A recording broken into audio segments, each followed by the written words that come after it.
Shalom, haleluya. Masa untuk rapsodi, masa untuk santapan rohani. Puji Tuhan. Marilah kita sama-sama mendengar firman Tuhan pada hari ini 27 Julai yang bertajuk Para Pembawa Keselamatan. Puji Tuhan.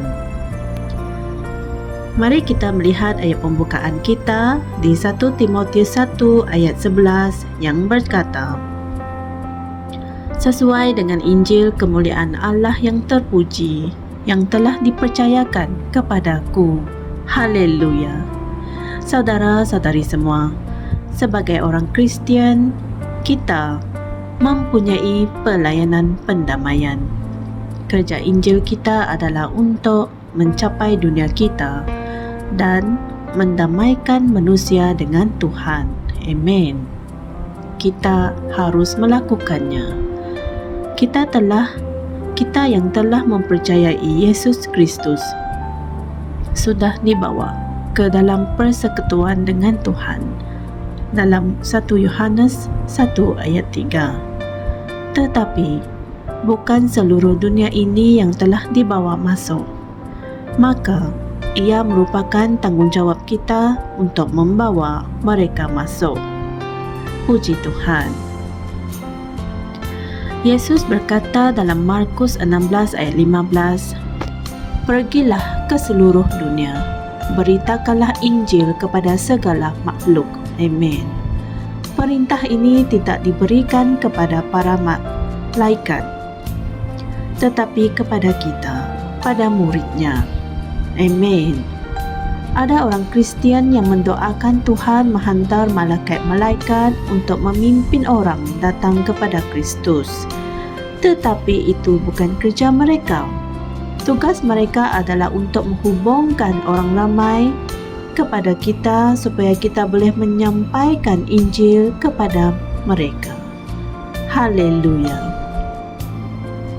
Kita adalah para pembawa mesej keselamatan.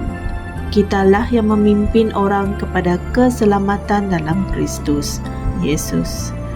Seseorang mungkin berkata, tetapi dalam Wahyu 14 ayat 6 hingga 7, kita diberitahu tentang malaikat yang akan memberitakan Injil yang kekal. Dan aku melihat seorang malaikat lain terbang di tengah-tengah langit, dan padanya ada Injil yang kekal untuk diberitakannya kepada mereka yang diam di bumi dan kepada semua bangsa dan suku dan bahasa dan kaum. Dan dia berseru dengan suara nyaring, takutlah akan Allah dan muliakanlah dia, kerana telah tiba saat penghakimannya, dan sembahkanlah dia yang telah menjadikan langit dan bumi dan laut dan semua mata air. Amin. Mesej malaikat ini bukanlah mesej keselamatan, tetapi penghakiman seperti yang dapat dilihat dalam bahagian ayat yang digariskan di atas itu. Memberitakan Injil keselamatan adalah tugas yang jelasnya untuk kita. Amin. Dalam Kisah Para Rasul 10, Alkitab memberitahu kita bagaimana seorang malaikat diutus kepada seorang askar Roma bernama Cornelius. Anda boleh baca dalam Kisah Para Rasul 10 ayat 1 hingga 3. Amin. Saudara-saudari semua, tetapi malaikat itu tidak memberitakan Injil kepada Cornelius. Sebaliknya, malaikat itu menyuruhnya untuk memanggil Simon Petrus, yang kemudian datang dan berkhutbah kepada Cornelius dan seisi keluarganya, dan mereka menerima keselamatan. Amin. Betapa mulianya tugasan yang telah diberikan kepada kita untuk menjadi para pembawa berita keselamatan hingga ke hujung bumi. Haleluya. Terpujilah Tuhan. Kamu sepatutnya berasa gembira tentang hal ini. Pastikan ia membuahkan hasil dalam hidupmu. Amin. kamu telah diberi peluang untuk melayani Injil, untuk menyatakan kebenarannya dan membangunkan kerajaannya di bumi dan di dalam hati manusia. Haleluya. Saudara-saudari semua, marilah kita sama-sama berdoa. Ya Bapa, terima kasih atas keistimewaan untuk menjadi pembawa berita keselamatan. Terima kasih kerana memberikan aku rahmat, kasih karunia untuk membawa manusia berpaling kepada kebenaran, berpaling dari kegelapan kepada terang, dan dari kuasa syaitan kepada Tuhan. Aku memenuhi pelayananku hari ini sebagai duta Kristus dan duta Injil. Dalam nama Yesus. Amen.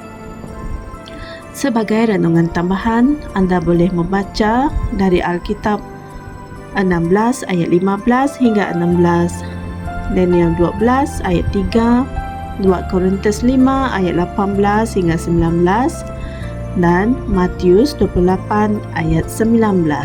Amen. Puji Tuhan. Jangan lupa beritakan Injil firman Tuhan ini kepada semua dengan menekan butang like, share dan subscribe di YouTube channel TNI Asia 4. Berjumpa lagi esok. Tuhan memberkati. Shalom. Kami percaya saudara-saudari semua telah diberkati dengan perkongsian firman dari Rhapsody Reality. Bagi sesiapa yang ingin menjadikan Yesus Kristus sebagai Tuhan dalam kehidupanmu, kamu boleh mengucapkan doa ini bersama dengan saya. Ya Tuhan Allah, aku mempercayai Yesus Kristus, Anak Allah yang hidup dengan sepenuh hatiku.